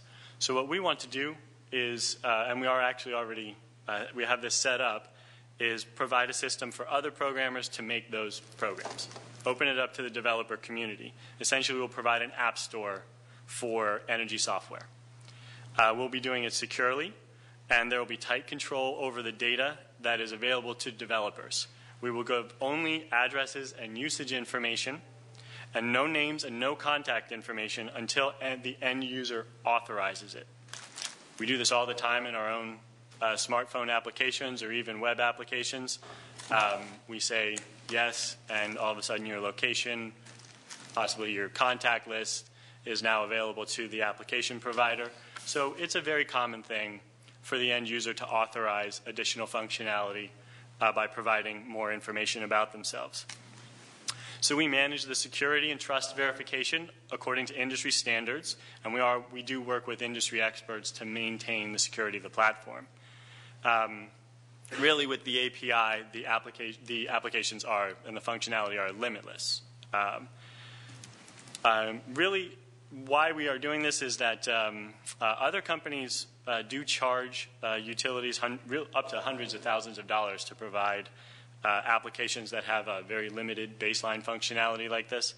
And we hope to provide access to unlimited energy intelligence to Tallahassee for much, much less. And that is all that I have. It's a pretty basic idea, but it's very progressive, and I look forward to any comments or questions. Commissioners, Commissioner Gillum. Yeah, one, I know Mayor Marks regrets not being here for this because this is his thing. Constantly talks about this application. And I was in, where was I? Chattanooga last week, and one of the things that their utility was discussing was trying to create more open source data for the public to consume. And as you know, here in Florida, we have the laws that make information like this readily available. Their impetus for doing it was, frankly, where you all have already gotten to in developing of this app. And what you're getting to and your relationship with the utility and making this information available to others. What they were trying to create was an innovation community where folks who wanted to explore the data that like a utility would be able to capture, but on our end we don't have the ability and the time to go into making all of this information all the way useful for every type of customer. What you're being able to aggregate for consumption by, I think, our community's innovators is exactly where they're trying to go, and it feels really good to be out there leading on this area, and I applaud the wisdom of the utility staff.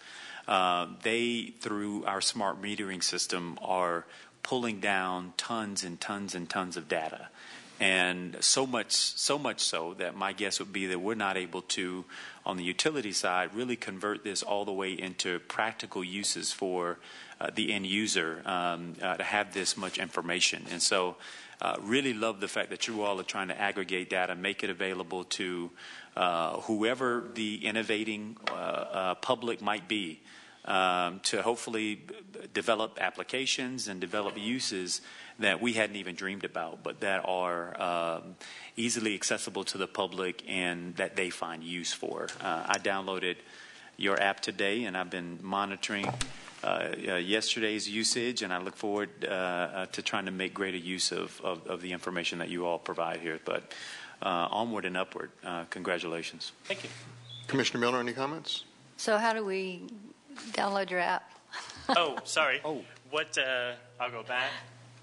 What you see on the left is actually in the iTunes store right now, the Apple Play Store. That's the iOS app. There is also an Android app in the Google Play Store, and you would just search, I believe, Less Energy. Less Energy. Thank you.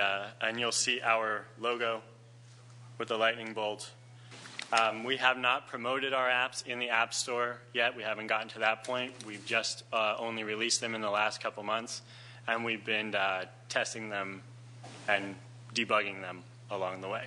But both are very functional. They'll deliver you all of the information that you would expect from it.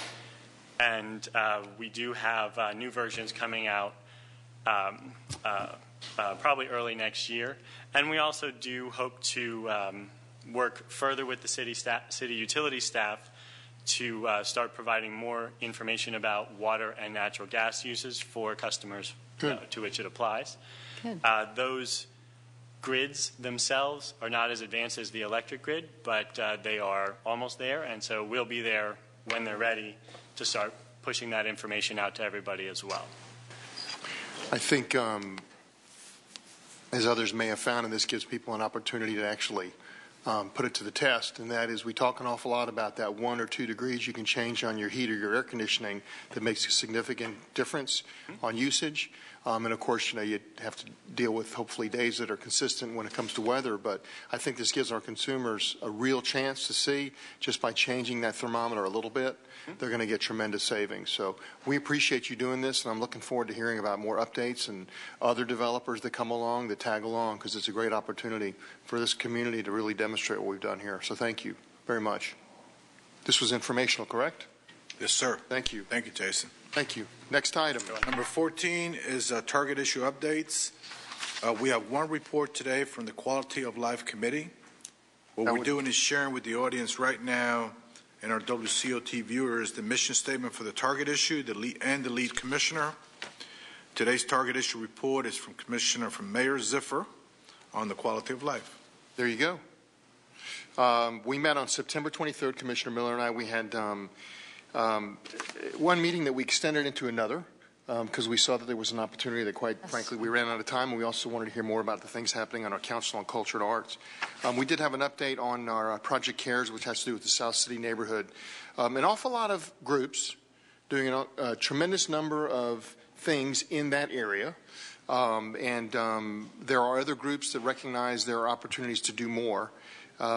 We as a city are trying to bring the different groups together. I think we recognize that we are be far more productive if everyone works on a collective basis. So we strongly suggested to Whole Child Leon, ULI, Career Source, and the Bethel CDC, and including also Reverend Eddie Franklin was there from the Friendship Baptist Church to try to sit down together and figure out a way that all of these different initiatives can be put together to a collective goal, which I think they're all going to do. We're going to have a greater presentation on this, I know, in the future, Commissioners. I know Commissioner Maddox has raised the issue that he'd like to hear a lot more, particularly when it comes to the city's commitment, so we'll hear more about that. We had a brief presentation by Cynthia Barber, who's our Director of EPR, regarding our green initiatives, and it was our annual report. I think we're going to also have, I'd like to have probably a follow-up presentation directly to the entire commission on that. It doesn't have to be lengthy, Cynthia, but if we could have that in an upcoming meeting, I think it's important for the whole commission to have a brief update and also for our community. We talked about the Gaines Street Art Alley project. We have a small alley that over a number of years organically has developed into this wonderful area where you can walk between Gaines Street and I've forgotten the side street that it connects to.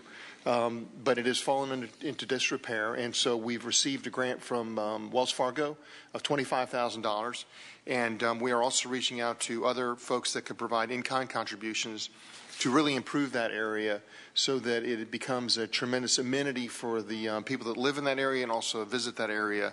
That project hopefully will kick off sometime in November and be completed early part of next year. Commissioner Miller and I then had a follow-up meeting with Audra Pittman, who's the Director of the Council on Culture and Arts. Talks extensively about our cultural plan. Tremendous document that was presented to us that we accepted, I think probably about 6 months ago, but clearly needed to be, I don't want to say minimized, but to recognize what some key points are that we would like our Council on Culture and Arts to focus on. We talked about those extensively. There's also an opportunity for them to do some major programs that could potentially be a redeveloped Tallahassee Mall. We talked about that. And we talked about the relationship between COCA and the Tourist Development Council, how that can be even tighter than it currently is. Art is a draw for our community when it comes to tourism. Performance is an opportunity for tourism in our community, and those two organizations can work far more closely together, and we believe that they are. And that's my report. Thank you, Mr. Mayor. Item 15 is unagenda business, unagenda speakers. We have 3 unagended speakers, and at this time, Harry Brown will be the first speaker, followed by Erwin Jackson. I'll ask speakers to give their name and address for the record and remind them that they will have 3 minutes for their remarks.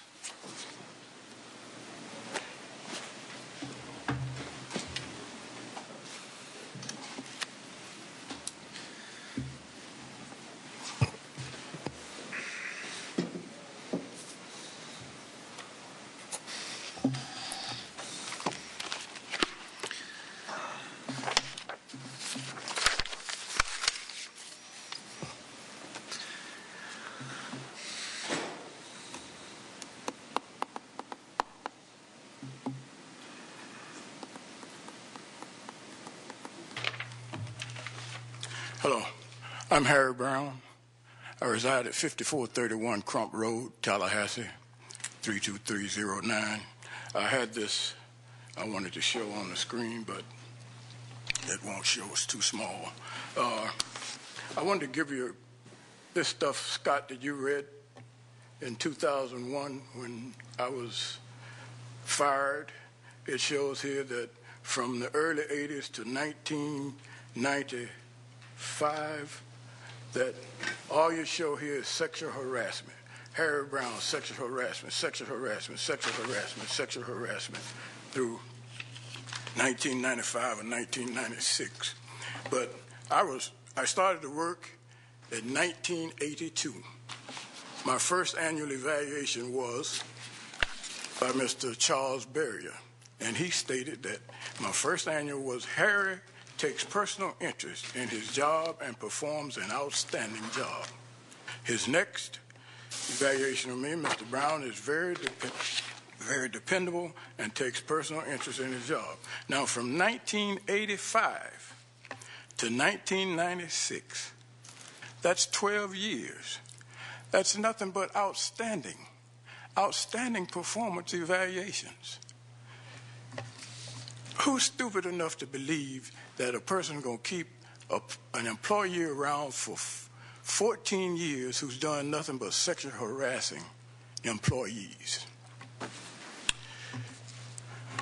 In 1985, I had a supervisor who said, Mr. Brown is an extremely resourceful and loyal employee and goes beyond the call of duty.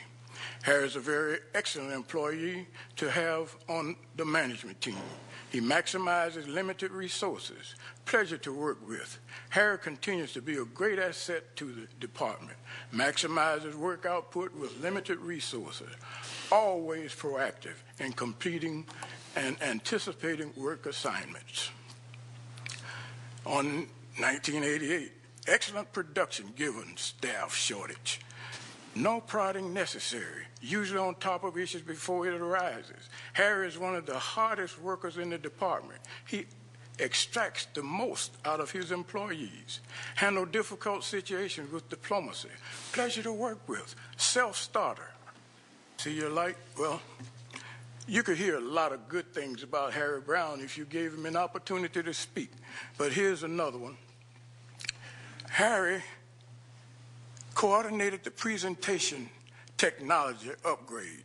This project included the installation of state-of-the-art presentation technology in the commission chambers in the Tallahassee room. Goes on to say, I'll go back and say, customer-friendly, paramount. Excuse me, your time has expired. Effort. Thank you very much. And for the next 6 months, this is what I'll be presenting to the commission. Thank you. Thank you, Mr. Brown. Next speaker. Next speaker is Erwin Jackson, followed by Barbara Hoagland.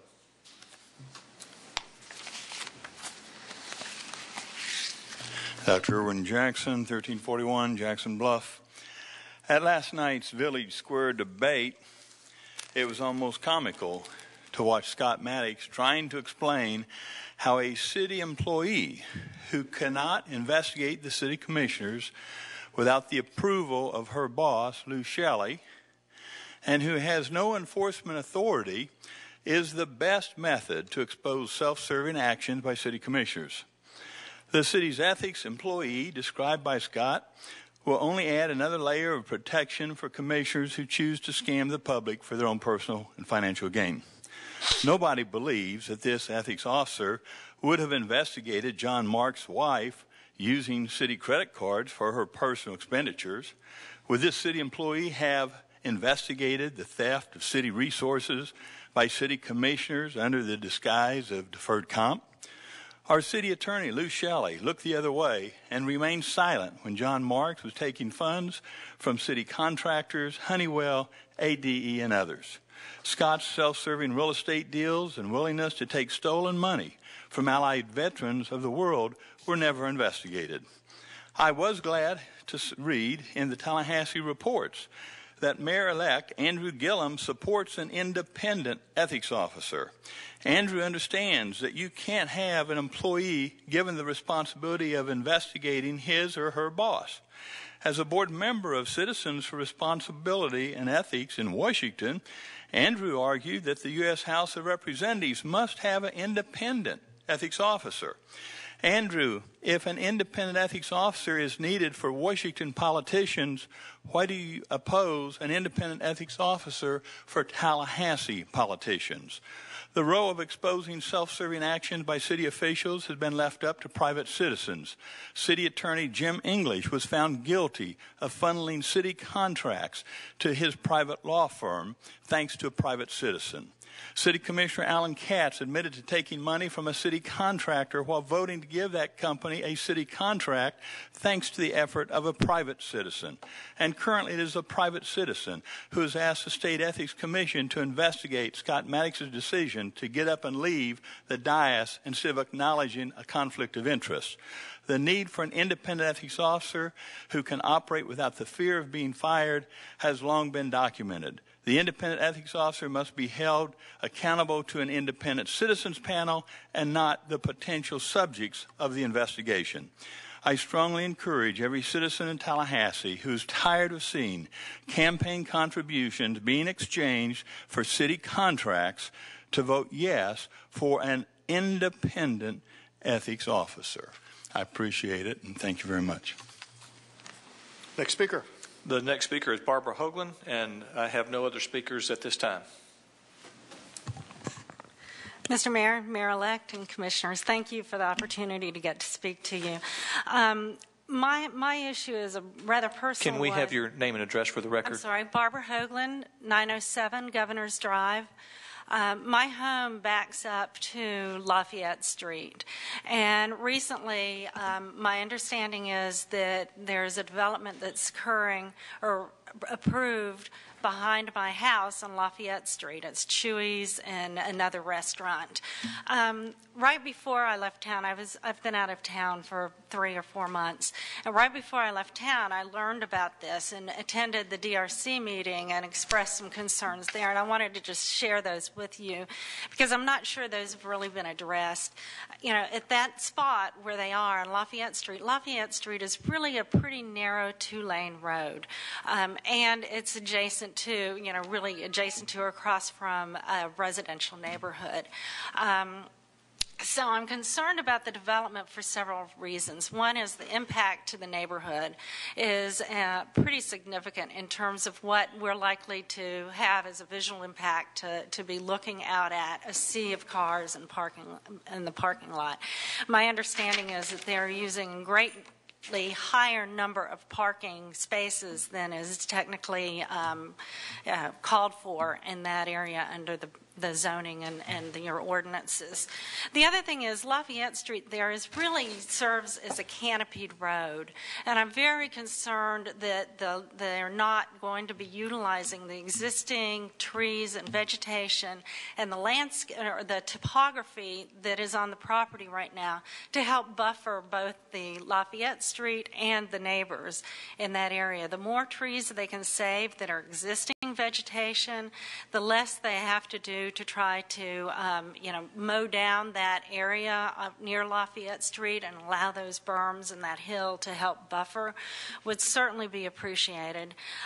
Some of the things that concern me and experience we've had with other restaurants nearby, the noise is a problem. The smell is a problem from restaurants. And I know, I'm pretty sure that the city doesn't have an odor ordinance yet or a noise ordinance, and it would be certainly helpful to us if that were considered. But basically, those are it. I'm really concerned about the visual aspects. I'm very concerned about lack of sensitivity to both the neighborhood and to a canopy road. Thank you for your time. Thank you. Thank you, ma'am. Thank you. Can I ask a question? Certainly. Now, where are you in regards to the first Christmas site?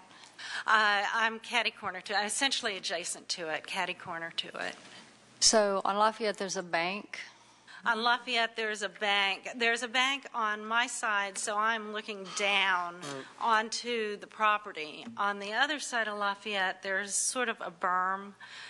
Genghis Grill left that berm when they built, but I'm not certain that that's the plan on this one as well. But it would be basically from my, on a personal level, from my kitchen, which is where most of my windows are, it overlooks the site. So this is my view for, 3 times a day, every day. Okay. What's our buffering? Can we get a report back, sent that? We had a presentation on this, I think Wayne Tedder gave us a couple meetings ago. Yeah, when we did the abandonment, but I don't think we talked about, well, first of all, I don't think we talked about people that were above and across the street, because most of the comments came from people that were in the neighborhood, and they were worried about the visual. Well, Wayne's here, and he could probably help with this. I think I would like to hear in the future how you plan to buffer the folks that actually are across the street from the actual event. Wayne, do you feel comfortable? Do you want to speak now, or you want a future meeting? Would you mind coming up, please?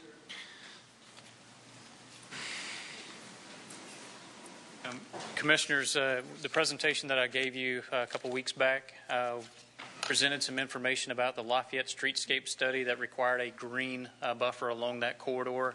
Certainly a sidewalk is required along Lafayette Street, which impacts some of that buffer area, but the DRC approved the site plan with conditions to reestablish a green strip, if you will, between Lafayette Street and the development site. And we can give those details to this lady certainly tomorrow morning.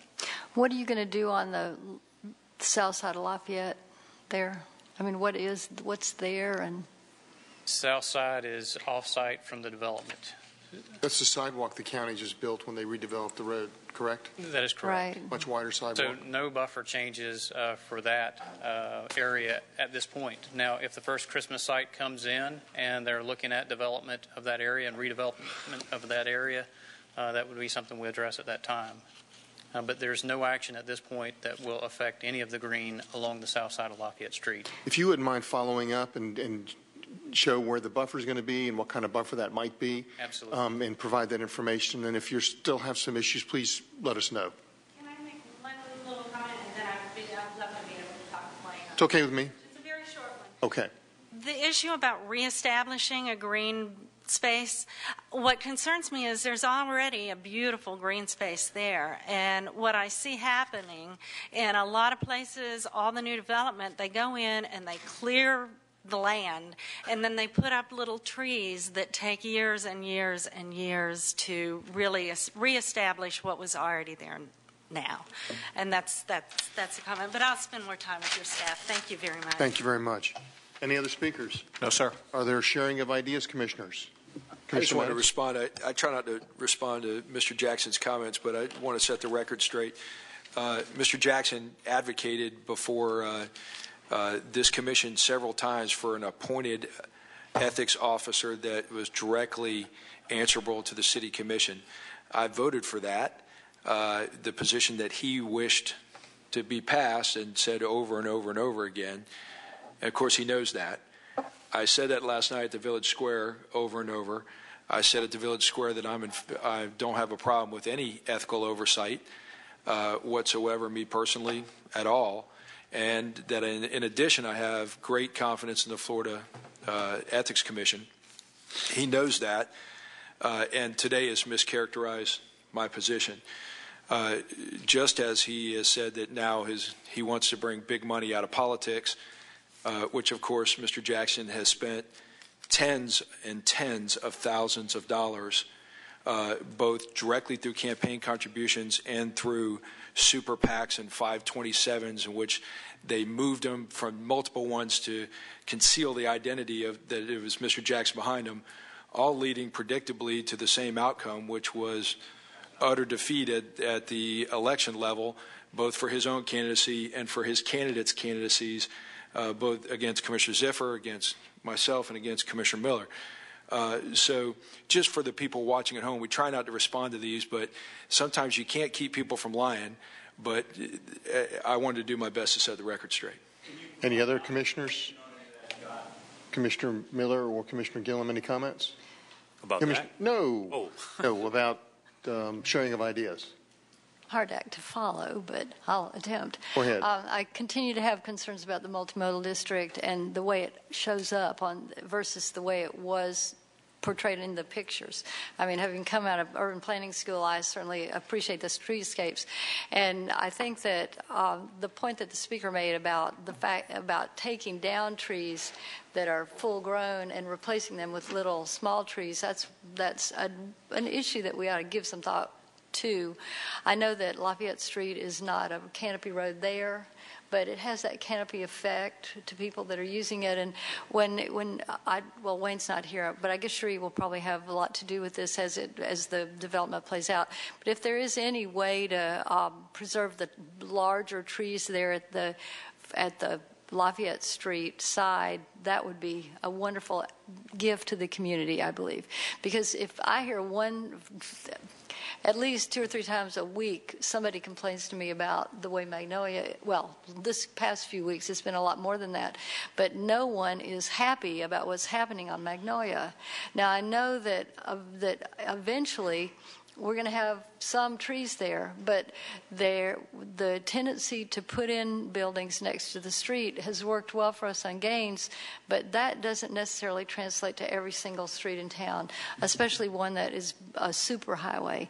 And I know that trees and greenery are a trademark of this community, and they are also a very, very important quality of life issue with the public. So we've got to look at our multimodal district ordinance and figure out how we can keep from basically clear-cutting the properties and ending up with the results we're ending up with on Magnolia. I want to thank all 3 of you. If the viewing public and those in attendance haven't noticed, that all 4 of us are wearing pink, and we are supporting the Making Strides Against Breast Cancer walk that will be coming up at Cascades Park on October 19th at 1 p.m. There probably isn't a single person that in some way or another, either through family or friends, that isn't touched by breast cancer, and so I want to thank you for doing that. We want people to walk. We want to help raise money. We want to bring awareness. And with that, commissioners, and this is a gavel I made in 9th grade. I don't get to call these meetings closed very often, so meeting adjourned.